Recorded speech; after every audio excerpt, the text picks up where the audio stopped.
A esta hora de fin de semana es el momento preciso de conectarnos con la historia, viajando en el tiempo. Una invitación de Agricultura a recorrer el pasado, revisar hechos y anécdotas en una conversación amena, entretenida e interesante con las historiadoras Bárbara Bustamante y Magdalena Mervilá. Viajando en el tiempo, porque quien conoce el pasado entiende el presente y proyecta el futuro. Muy buenas tardes a todos y bienvenidos a un nuevo programa de Viajando en el Tiempo, aquí en Radio Agricultura y Agricultura TV. Y como todos los sábados estamos listas con Bárbara Bustamante. ¿Cómo estás, Barbarita? Muy bien, muy contenta, Maida. ¿Y tú?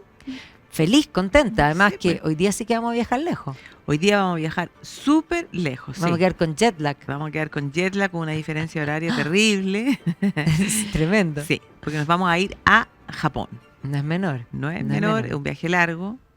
Es un viaje largo en todos los sentidos, porque por Dios qué larga la historia registrada, podríamos decir, bueno, por una parte registrada, pero por otra parte, digamos, previo a la escritura, la prehistoria de Japón es larguísima y exuberante. Sí, pues, o sea, de hecho se habla de que son como 35.000 años más o menos de historia, desde el momento en el que, porque lo primero que hay que entender que el poblamiento se va a producir en tiempos en el que Japón no eran las islas de Japón, sino que eran territorios que estaban unidos al continente y que desde el continente en el fondo se habría producido la llegada de los primeros habitantes, y de hecho se habla de que el primer periodo, así como ya del que existe en registro, es el periodo Jomon, que es del 14.000 antes de Cristo. Entonces, Al 300 antes de Cristo, claro, o sea, son un periodo súper largo, claro.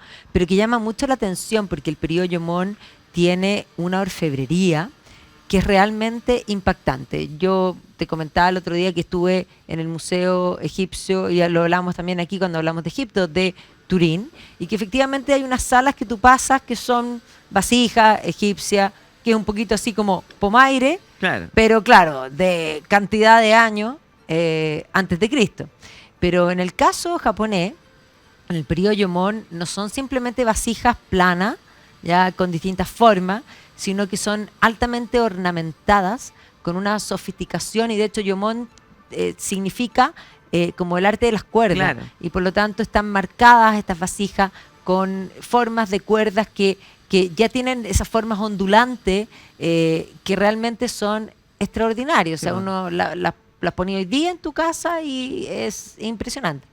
Pero además tienen unos monitos que son como, bueno, tiene que ver con la primera religiosidad, ese culto como al fetichismo, a las digamos a la naturaleza, pero también algo que ver con el culto a los ancestros, que es como esa primera religiosidad, y que tiene estas figuras que son los doku, que Claro. son realmente parecen un anime. O sea, Sí, impactante. como que de ahí hubieran tomado la Como idea. que, claro, de hecho, con ojos grandes, Claro. típico japonés, los animes, o sea, buscan hacer Claro. los ojos más grandes que Claro, y los además son occidentales. unas figuritas así como como chiquititas, como Como redonditas. patona.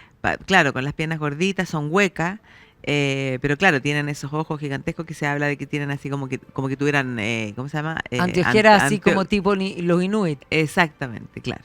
Pero Sí. son realmente impresionantes porque ya hablan porque si uno piensa la cantidad de años atrás, de una cultura que tiene que haber logrado grados de desarrollo, o sea, que hoy día nos parecen inimaginables, porque incluso ellos que no dominaban, en el fondo no manejaban la agricultura.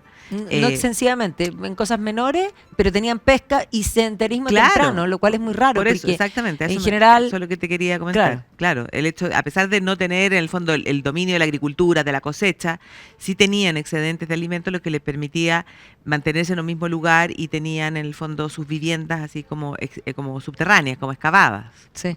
Entonces, realmente es impresionante. Y tras ellos viene un segundo periodo dentro de la historia, en fondo de esta prehistoria de Japón, que es el periodo Yayoi, donde ahora sí ya llega desde Corea el cultivo del arroz, ¿ya? Y por lo tanto ahí cambia la alimentación y efectivamente cambia un poco, podríamos decir, la forma de vida de estos pueblos. Y también aparecen otras figuras, ¿ya? Que ahora tienen que ver porque aparece una jerarquización dentro Sí, de esa sociedad. aparece el metal también, Claro. aparece el hierro. Claro, y entonces la sociedad se va jerarquizando y en la medida que se va jerarquizando comienzan poco a poco y en el siguiente periodo a aparecer tumbas que son extraordinarias, gigantescas, Impactante. unas tumbas que tienen como forma así como de herradura. O sea, como de cerradura, es como si fuera ya meter, te dan ganas de meter una La llave. llave, claro, exactamente. Más que herradura, cerradura, tal cual. Cerradura. Y entonces estaban acompañadas también de unas figuritas que, claro, se ven menos sofisticadas que podríamos decir que lo que eran los del periodo Yomón, pero estas eran figuras que tenían como objetivo proteger la tumba, ¿no?, de los difuntos. Exacto, o sea, las primeras eran figuras que podríamos decir vinculadas con la deidad, el fetichismo, que todavía no podemos hablar de dioses, pero sí culto a la naturaleza misma, y las otras tienen que ver con lo humano, que son los guardianes de las tumbas, y por eso hay guerreros, Claro. ya hay caballos, ya hay una serie de cosas que efectivamente muestran esta jerarquización. Pero efectivamente de esos primeros periodos vamos a pasar en el Japón a un, digamos, a un momento ya para el siglo VIII, podríamos decir, que ya tenemos como el momento en que Japón comienza a tener una identidad propia, porque primero van a empezar a llegar no solamente el arroz que vino de Corea, sino que posteriormente van a llegar también otras creencias que también van a llegar desde Corea, que va a ser, por ejemplo, el caso del budismo. Pero junto con el budismo que va a entrar, va a coexistir con la religión, digamos, local, que es el sintoísmo. Y el sintoísmo es una religión que efectivamente tiene que ver con ciertos cultos también a la naturaleza que se han convertido en deidades y que posteriormente se va a escribir en un texto, podríamos decir, el origen de, digamos, del universo, de Japón como isla, las islas, y también junto con esto, bueno, el ciclo de la vida, el ciclo de la muerte, todo esto está incorporado en esa mitología, que además tiene una historia fantástica, pero además la idea de vincular al emperador, que es una figura que va a surgir temprano, con lo divino, ¿ya? Claro. Y por lo tanto hay una intención, podríamos decir, política, de hacer este vínculo, ¿ya? Y efectivamente el mito es increíble porque hay dos primeras deidades, ya que en el fondo es un hombre, una mujer. Son así como Asamami y Asagami, muy Sí, parecido, ¿no? Muy exactamente. difícil. Ya, y efectivamente ellos reciben el mandato divino de generar esta creación, porque primero había en el fondo como una masa gigante. La mayoría de las mitologías siempre parte como con ese concepto del caos y que son ciertos dioses los que establecen este orden.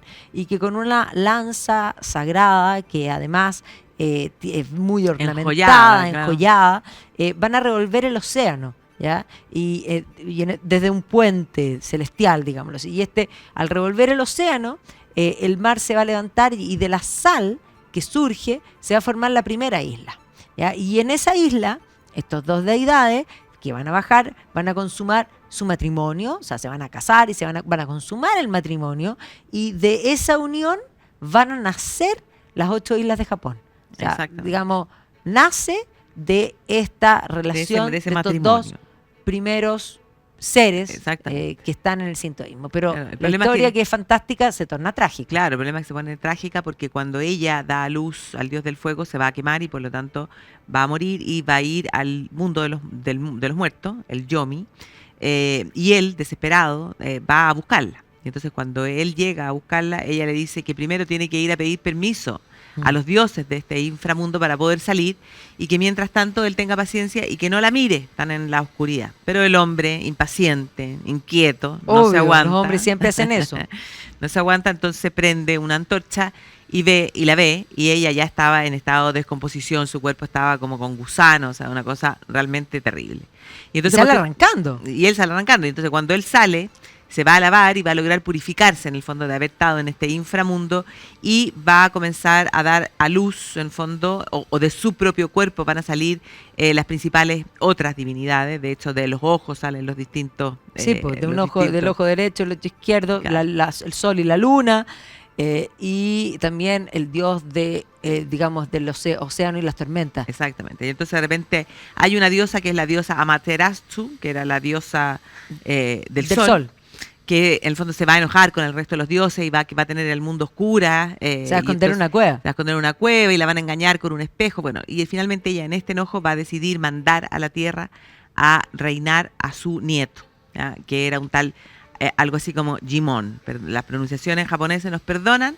Y ese es, en el fondo, supuestamente el primer emperador. Entonces el primer emperador queda desde ese minuto como este personaje que es divino. Exactamente. Claro. Ahora hay que entender que en este siglo VIII es donde empiezan a aparecer las primeras características propiamente japonesas, independiente que han importado muchas cosas, porque importan, ya vimos, el budismo, pero también importan las formas de centralización propiamente china. Y por lo tanto, la primera capital que va a ser Nara, que es el primer periodo, una capital que va a tratar de emular lo que se hacía en China. Y básicamente en esta Nara, el emperador de ese minuto va a fomentar, entre otras cosas, la construcción de un Buda gigante y muchos monasterios.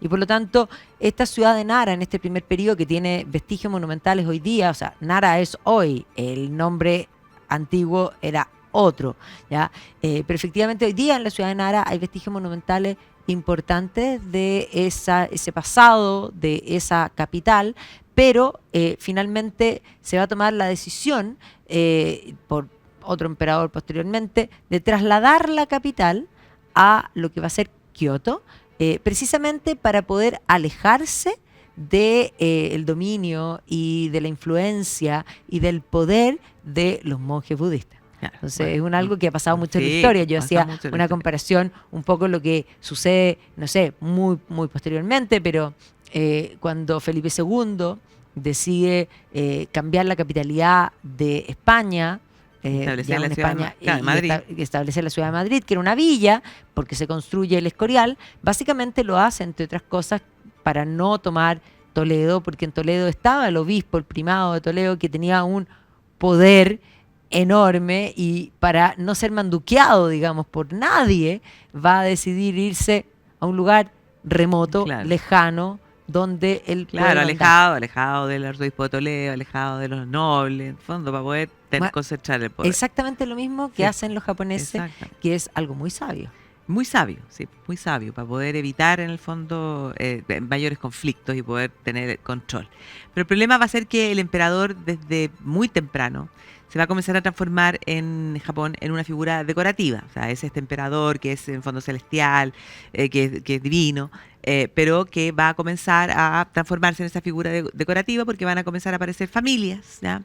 Que van a ser verdaderamente quienes van a tener el control, ¿ya? Va a haber sobre todo una familia importante, los Ishikawa, que va a comenzar, que claro, que van a utilizar también algo que no es nuevo, o sea, ellos son de los primeros en hacerlo, pero que con el tiempo vamos a ver cómo en la historia se repite, que va a ser la política matrimonial, es decir, casar a sus hijos, ¿no?, con los miembros de la familia del emperador, de manera que vamos a llegar en un minuto en que en el fondo estos señores de este clan van a ser, en el fondo van a tener yernos emperadores, nietos emperadores, y finalmente es la familia la que tiene el control.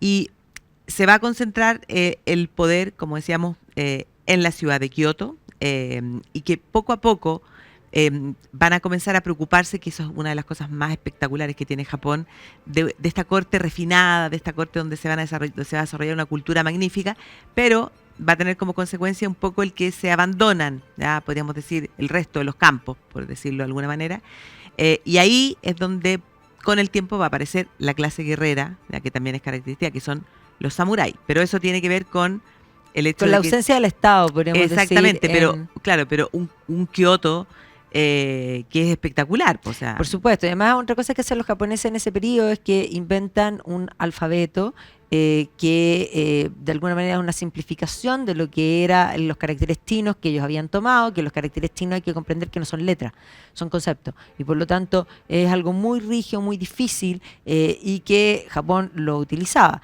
Pero al inventar este alfabeto, que a diferencia, Japón tiene alfabeto, de la A a la Z, son letras. Claro. Y por lo tanto tú la combinación de letras puedes Mucho más generar simple, po. sonido. Independiente que no son iguales a nuestras letras, es más fácil de aprender. Y con ese alfabeto que va a empezar a aparecer la primera literatura, que además va a estar vinculada particularmente a mujeres, debido a que se usaba que los hombres tenían que escribir con el alfabeto chino y se le permitía a las mujeres usar este alfabeto que es más simple, simplificado, que va a permitir fluir las ideas de una manera más adecuada, pero además la caligrafía va a pasar a ser algo importante porque se va a medir a la sofisticación de una persona o la importancia de una persona, no solamente por el poder que tenga, sino que también por un poco el dicho de que tiene bonita letra.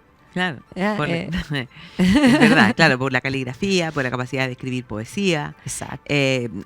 Todo eso va a comenzar a mostrar todo ese refinamiento, toda esa importancia más que se le va a dar a la naturaleza, y van a comenzar a surgir escritores y textos que son súper importantes en la historia de Japón. Exacto. Pero vamos a comerciales y volvemos.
En Agricultura estamos viajando en el tiempo con Bárbara Bustamante y Magdalena Mervilá.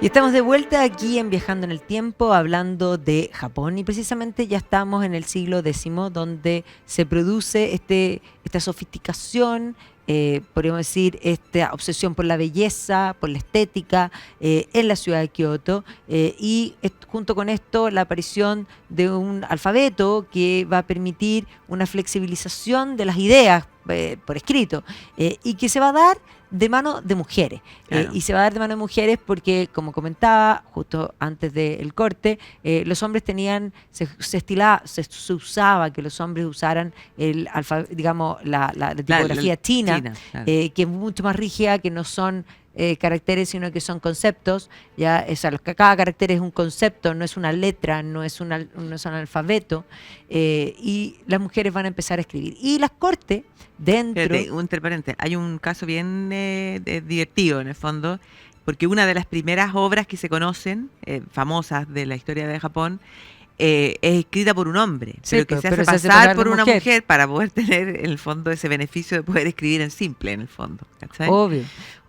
Pero aparecen en el fondo libros muy importantes y aquí podemos pensar en que está el emperador, las emperatrices van a tener un rol también importante, esto un poco también para que tengamos claro que la mujer nunca ha estado ausente, y van a ser estas mujeres, las emperatrices, las que van a atraer a otras mujeres intelectuales que van a estar dentro de la corte de Kioto y que se van a dedicar y van a ser las que van a componer gran parte de estos libros. Entre ellos, por ejemplo, el famoso libro de la almohada, que es uno de los libros más famosos, y incluso hoy día eruditos hacen discusión respecto a, porque siempre nosotros, cuando hablamos de literatura, se plantea que la novela es un género que aparece a finales del siglo XVIII. Sin embargo, se puede considerar que estos textos del siglo X, Sí, pues hay una, de estas mujeres... la novela que se conoce como la novela de Genji, Sí. o Genji, no sé, es considerada como la primera novela de la historia que es escrita por una mujer que en el fondo vivió en la corte de la emperatriz Teichi, que era a quien además la habían contratado el padre para que la educara, y entonces en medio de esa corte y el refinamiento esta mujer escribe esta novela que, claro, se considera, es uno de los libros más importantes y los textos más importantes de Japón, y considera la primera novela de la historia.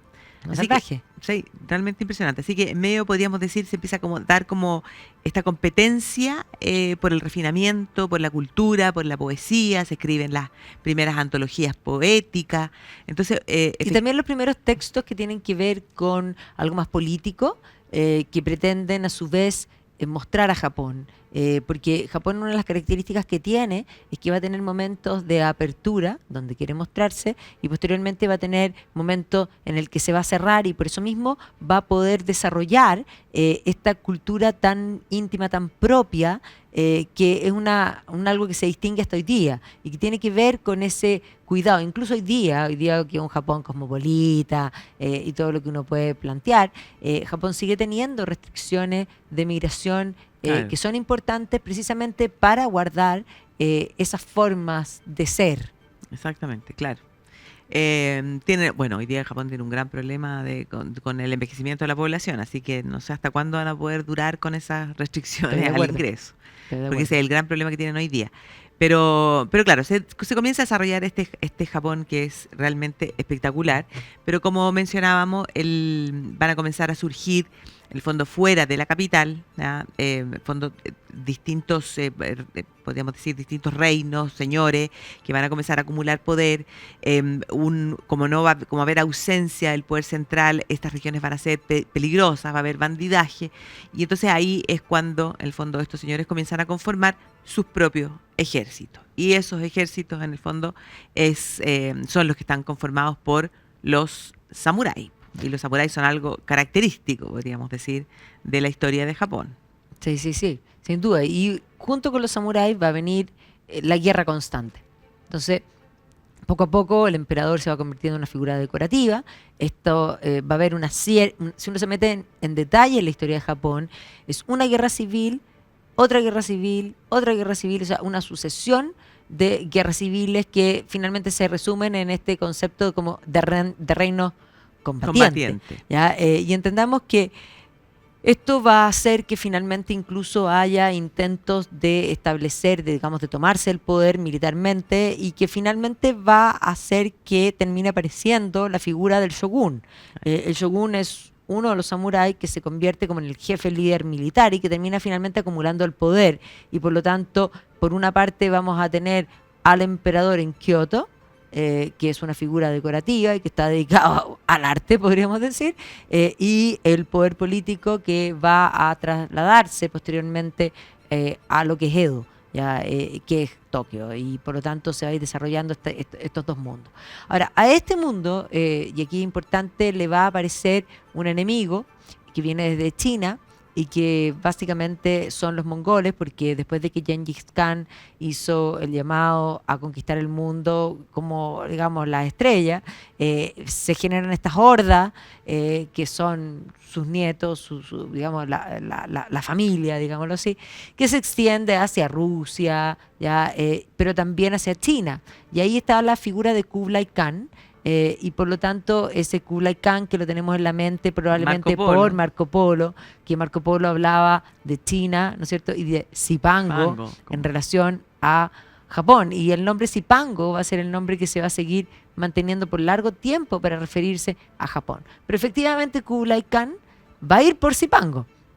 Claro, va a ir por Zipango, va a ser fondo, 2 invasiones importantes, donde además los mongoles eran muchísimo más poderosos en cantidad de hombres, en armamento, eran grandes guerreros en el fondo, y se van a enfrentar en el fondo a los japoneses, y los japoneses van a ser salvados, van a resistir una primera invasión, y en la segunda van a ser salvados por unos vientos, ya por un tifón, ya, que finalmente es lo que va a terminar derrotando a los mongoles, y ese tifón, a esos vientos van a pasar a ser llamados como los vientos divinos, ¿ya? Y esos vientos divinos en japonés son Kamikaze. kamikaze.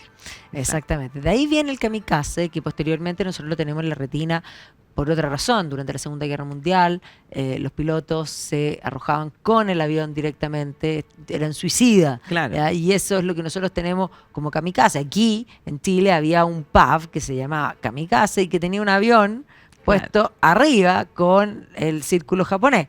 Pero el kamikaze original es un viento destructor. Sin Claro. duda es un destructor.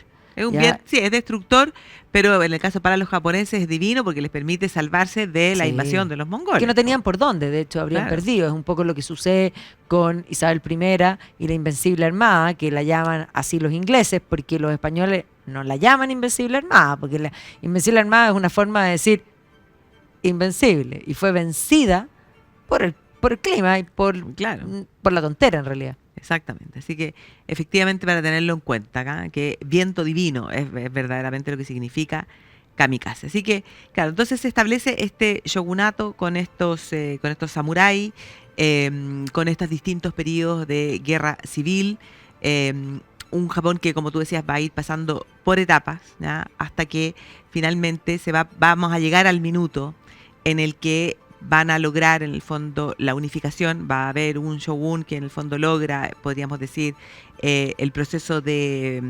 estabilidad, ¿ya? Donde comienza la idea de que había que cerrarse, ¿ya? Cerrarse a las influencias extranjeras, porque va a haber un minuto donde efectivamente comienzan a tener contacto con el mundo occidental. El primer contacto, de hecho, va a ser con holandeses, No, portugueses. con portugueses, perdón, portugueses que van a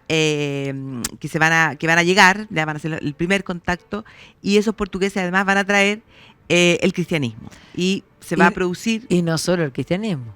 bueno, Van a traer el arcabuz. exactamente, el arcabuz, y eso va a complicar. O sea, las dos cosas son interesantes, porque por un lado el arcabuz va a Sí. complicar, porque obviamente que los japoneses van a comenzar a desarrollar su propio arcabuz, ¿ya? Su propia, ¿cómo se llama?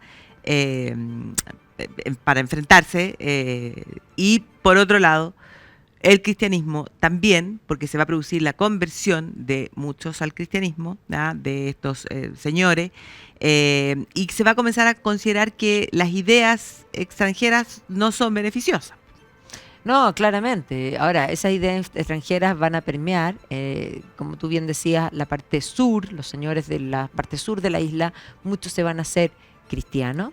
Y evidentemente que la pugna, porque estos estados combatientes van a permanecer, y por lo tanto ahora va a haber una otra razón para división, Claro. que es una razón religiosa, y que evidentemente va a complejizar las situaciones. En este ambiente del arcabuz, de los portugueses, del comercio a través de Portugal, en el que está situada la novela Shogun de Clavel, que es esta novela que fue llevada al cine más bien como serie, la década del 70 primero y posteriormente ahora, o sea, hace el año pasado, Disney Channel creo que la sacó, extraordinaria, ¿ya? Y que claro, que cuenta la llegada de un inglés que quiere romper el monopolio comercial portugués y que muestra toda esta situación de daimnos que son cristianos, y los que no lo son, los arcabuces, los enfrentamientos, y un poco ese es el ambiente. Y este ambiente de enfrentamiento va a durar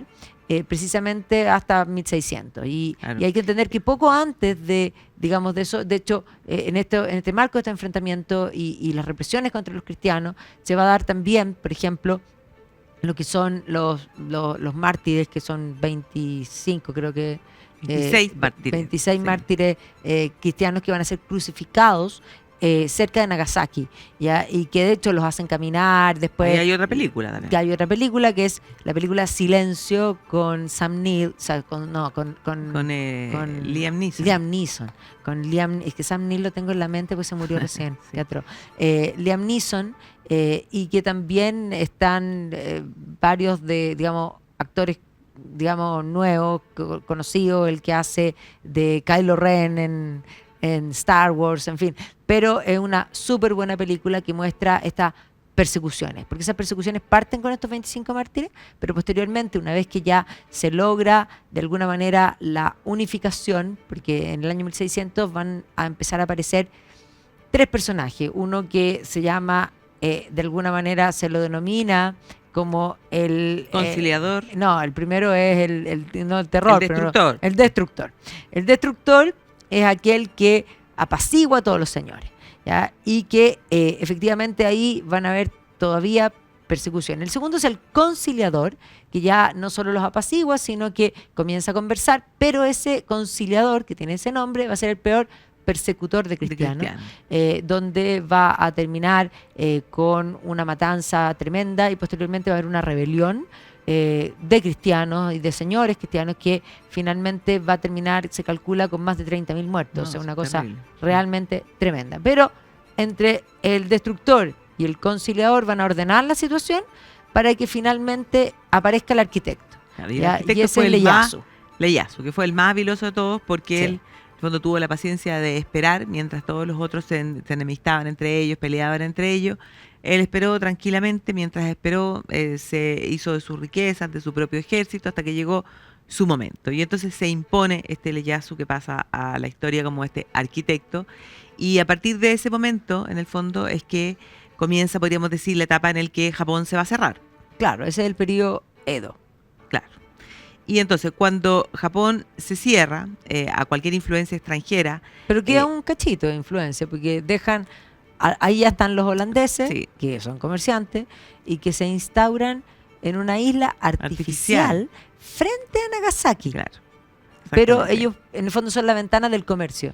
Claro, es lo único que se permite porque el resto se cierran completamente a cualquier influencia extranjera, no permiten la entrada de nadie e incluso prohíben la salida de los japoneses fuera de Japón. Y cuando eso ocurre, y hay, como podríamos decir, como una cierta pacificación del territorio, va a ocurrir que los samuráis, que eran estos guerreros en el fondo, podríamos decir, se quedan sin pega. Entonces, esos samuráis ahora pasan, podríamos decir, a culturizarse y pasan a estar bajo un código de conducta que marca, podríamos decir, también una parte importante de lo que es todo ese grupo, toda esa casta, podríamos decir, casi de los samuráis. Pasan a ser burócratas, y al ser burócratas tienen que establecerse un cierto comportamiento, y este es el famoso código Bushido, que mucha gente cuando lo lee se da cuenta que tiene muchas cosas en común con lo que es la ética cristiana en muchos aspectos: el honor, la lealtad, de alguna manera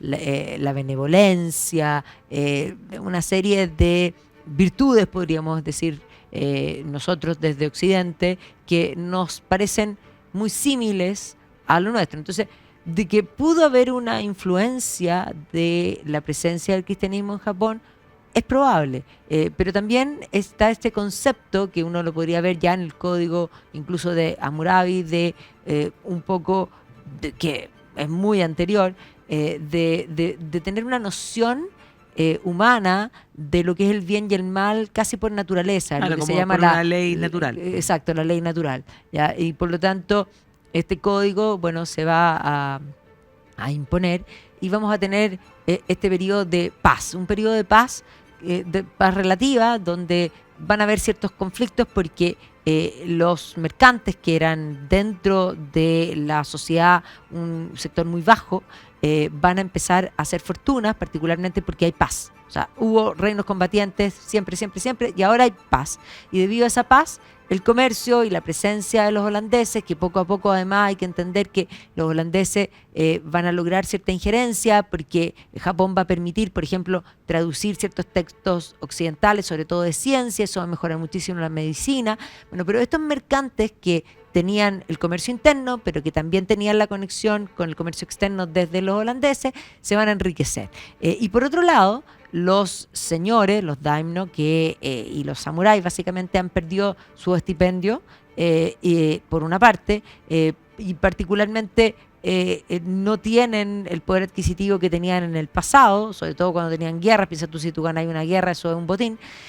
Van a terminar endeudados con estos mercantes. Y eso va a producir una tensión, pero esto se va a mantener relativamente bien hasta mediados del siglo XIX, donde todo definitivamente cambia. Pero vamos a comerciales y volvemos.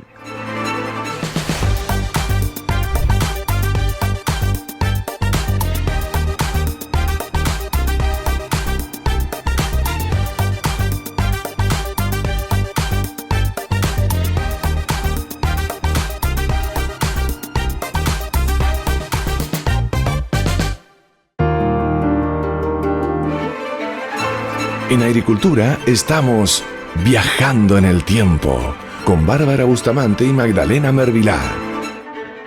Y estamos de vuelta aquí en Viajando en el Tiempo, hablando de Japón, y precisamente este Japón que permaneció cerrado, como dicen algunos autores, permaneció feudal, lo que es una muy mala comparación porque el feudalismo es una institución occidental, pero sin duda atomizado. Una atomización del poder. Atomización del poder que funcionaba más o menos bien durante este periodo Edo, principalmente porque desde Edo se va a obligar a los señores de las provincias a pasar un año en su provincia, Claro. un año en Edo, y Genial. además el año que se van a la provincia tenían que dejar a la Dejar a su familia familia. en Edo. Y por lo tanto el control era total y absoluto. O sea, va a haber un fortalecimiento del poder estatal. Claro, ¿no? Y además que con eso, claro, no solo el control estatal, sino que fueron haciendo que en el fondo esta gente, imagínate la cantidad de plata que tenían que desembolsar para poder mantener esa vida con los viajes, con tener que dejar a la familia, en el fondo, en la capital, mientras ellos se iban a sus territorios.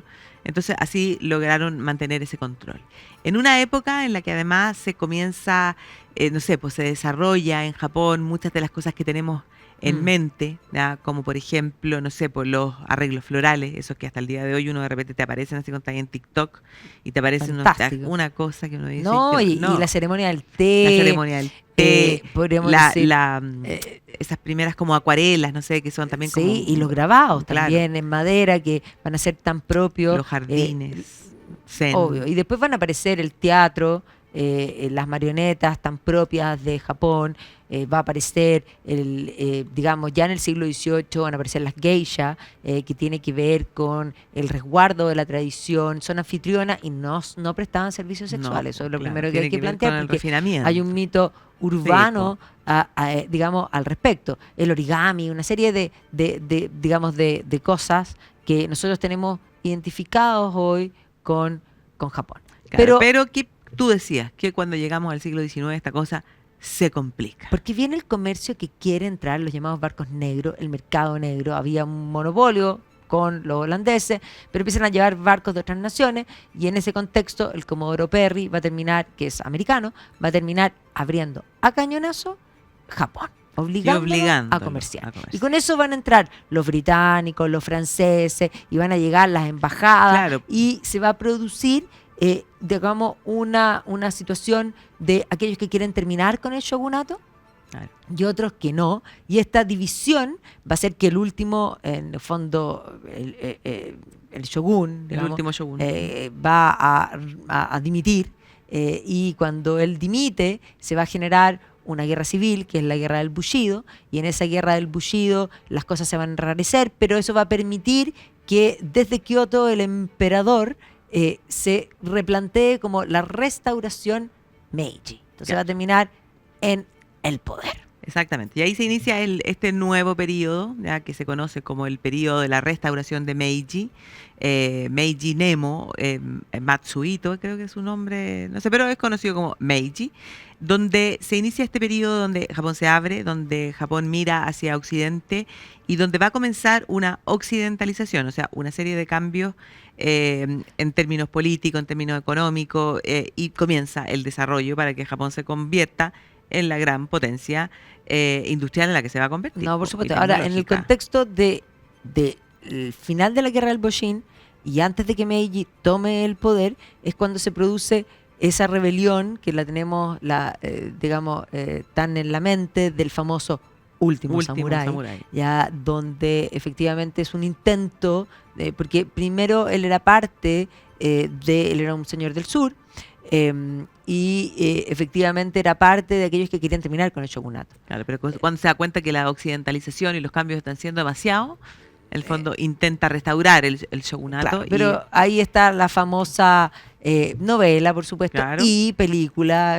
Claro, y a él también, pues, con él hay otra de las cosas que a lo mejor también tenemos y que lo decimos muchas veces, a lo mejor sin entenderlo muy bien, es cuando se hacen el harakiri. Sí. Y este hombre que termina derrotado, hay dos versiones, lo estuve revisando el otro día para ver bien cómo había pasado, pero hay dos versiones. Dice que, porque para los japoneses era muy importante el honor, sí, y por lo tanto preferían morir, en el fondo, y hacerse el harakiri, suicidarse, antes que morir siendo derrotado. Entonces, con él se dice que cuando él se ve que está perdido ya en la última de las batallas, le pide, de hecho, a un compañero de bando que lo termine por matar, ¿ya? Para finalmente morir con honor. Y la otra versión es que él mismo se habría hecho el harakiri, que es en el fondo con una daga corta, se hacen como de estreñamiento, o sea, se sacan ¿ya? Y lo hacen así con un corte de izquierda a derecha y para abajo y se acabó. Y ese era la forma, en el fondo, como... que además eso viene de la tradición de antes, porque en la época de los reinos combatientes sí, hubo un momento en que hubo 2 emperadores, y en ese momento que hubo 2 emperadores aparece un guerrero, claro, que efectivamente pelea por defender al emperador hasta el final y que es el primero en hacerse el harakiri, y eso queda como, de alguna manera, claro, como... Y nosotros lo tenemos nosotros, o sea, en nuestro lenguaje uno dice de repente, pues, me voy a hacer el harakiri, sin entender muy bien probablemente de qué se trata, pero el concepto está. Así que efectivamente está ese último, el último shogun, y después de eso, en el fondo, se inicia esta era Meiji. Por supuesto, y ahí en esta era de Meiji, como tú bien dices, comienza una industrialización acelerada. Efectivamente se va a establecer la institución de un primer ministro. Este primer ministro, o sea, este primer ministro va a salir a estudiar, por una parte, los sistemas financieros americanos, va a establecer un sistema impositivo en Japón, posteriormente va a visitar una Alemania que está recién unificada y por lo tanto va a tener contactos con los alemanes, con Otto von Bismarck, con gran admiración, y entendamos que paralelo a esto se va a formar el ejército, imperial, y con este ejército imperial que en un comienzo comienzan a estar en manos de los franceses. Los franceses, incluso hay una fotografía del que fue el último shogun vestido de uniforme francés, pero junto con eso ya Alemania unificada, von Moltke va a mandar a un emisario para que sean los prusianos finalmente los que se hagan cargo del ejército japonés, y van a terminar triunfando los prusianos, y junto con el ejército, que además van a venir la idea de conscripción militar obligatoria, de juegos de guerra, de una educación para el concepto de la guerra, y efectivamente junto con el ejército y todo esto van a llegar ideas que ya estaban en Alemania, y que son ideas que van a ser muy perversas en Alemania y que van a ser inmensamente perversas también en Japón. Podríamos decir que estas ideas del darwinismo social, por una parte, que es la aplicación de las teorías de Darwin, pero las ciencias sociales. O sea, el hombre es una especie más que evoluciona, y como se evoluciona, los fuertes se perpetúan, claro, y los débiles mueren. ¿Podemos ayudar a la evolución para tener una mejor sociedad? Esas son preguntas que algunos se hacen, y que además esto combinado con las teorías raciales van a generar un caldo de cultivo que explica, entre otras cosas, el nacionalsocialismo. Pero esas mismas ideas que van a penetrar en Japón van a permear en intelectuales japoneses, en universidades japonesas, que además van a plantear que Japón es un país racialmente incluso superior, porque el emperador es divino, ya tienen a Dios de su lado. Pues, y lo que van a hacer es tomar el código Bushido y desvirtuarlo. Porque el código Bushido, si uno lo ve completo, tiene cosas que son, la compasión, la piedad. La compasión, exactamente, la piedad. Y ese tipo de cosas las van a eliminar y van a dejar el concepto de la guerra y el éxito a cualquier costo, digámoslo así. O sea, básicamente el seguir una orden más allá de la moral. Y eso hay que entender que se va a aplicar en Japón desde la década de 1880, y hasta la Segunda Guerra Mundial. O sea, tuvieron un periodo de adoctrinamiento extremadamente largo. ¿Por qué digo esto? Porque si uno piensa en la Alemania nazi, Hitler llega al poder el año 33 y entre el 33 y el 45 logra adoctrinar a través de la educación estatal a una generación completa. Esto fue mucho más largo. Claro, los japoneses tuvieron mucho más tiempo de ese adoctrinamiento. Exactamente. Entonces, claro, combinaron todas las ideas que hicieron que, en el fondo, un cóctel que finalmente va a terminar siendo terrible, porque bajo esta idea de que Japón, además, tenía que conquistar el mundo. Hay uno de esos teóricos que dice que el mundo tiene como 8 puntas y un techo, y que ese techo tenía que ser Japón. O sea, Japón tenía ese como un mandato divino, en el fondo, de conquistar. Y entonces se han industrializado, tienen ferrocarriles, barcos, comercio. No, y superan incluso a Alemania en producción. Exactamente, pues como lo que dice Adam Smith, que la riqueza de un pueblo es proporcional a la laboriosidad de sus habitantes, y los japoneses son trabajadores. Así que lo hicieron muy bien y muy rápido, esa industrialización. Entonces se dan cuenta de que la isla es demasiado chica y que por lo tanto, ya que tienen este llamado de ir a conquistar el mundo, bueno, miran hacia el frente y entonces comienzan las guerras. Y vienen primero los enfrentamientos de la primera guerra sino-japonesa. 1897. Exactamente. Y posterior a eso, bueno, se comienzan a vivir los capítulos más terribles, en el fondo. En primer lugar, lo que va a pasar con el mundo es que van a quedar todos un poco impresionados de quién era Japón, porque hasta ese minuto, bueno, sí, era Japón un actor... no sonaba, pero después de la guerra sino-japonesa, claro, van a entrar en la guerra ruso-japonesa 1905. Claro, y cuando ganan esa guerra, Japón pasa a estar en la retina de Occidente. Pero posteriormente a eso ellos van a crear y van a tomar parte de la Manchuria, van a crear el Manchukuo, y ahí van a tomar al emperador de China, el último emperador, el Puyi, y lo van a poner como marioneta. Claro. Y lo que van a hacer, porque lo primero que hicieron antes es tomar Corea, y por lo tanto en todos estos lugares que ellos empiezan a dominar, comienza a venir esta prosperidad que se estaba dando en la isla. Y ahí, por lo tanto, lo que se mostraba al mundo era que no había nada más conveniente de que Japón te ocupara. Claro, pues claro. O sea, de la primera guerra sino-japonesa, el resultado fue que en 1905 que ocupaba Corea. Pero ya ahí comienzan a cometer atrocidades bien terribles con la población coreana. Después con Rusia, después con el establecimiento del Manchukuo, pero la cosa se complica, podríamos decir, cuando ya hay que pensar que es una época en que Europa está en medio de esa carrera armamentista, es la época del colonialismo, están todos intentando modificar mapas para ganar territorio, y las propias caricaturas lo muestran. Uno con el paso de los primeros años del siglo XX comienza a verse que ya Japón está sentado en la mesa con las potencias repartiéndose China. De hecho va a participar, y posteriormente va a participar en la Primera Guerra Mundial en favor de los aliados, porque le convenía, porque Alemania tenía muchas, colonias en la zona de China, el Shandong por una parte, y en las islas.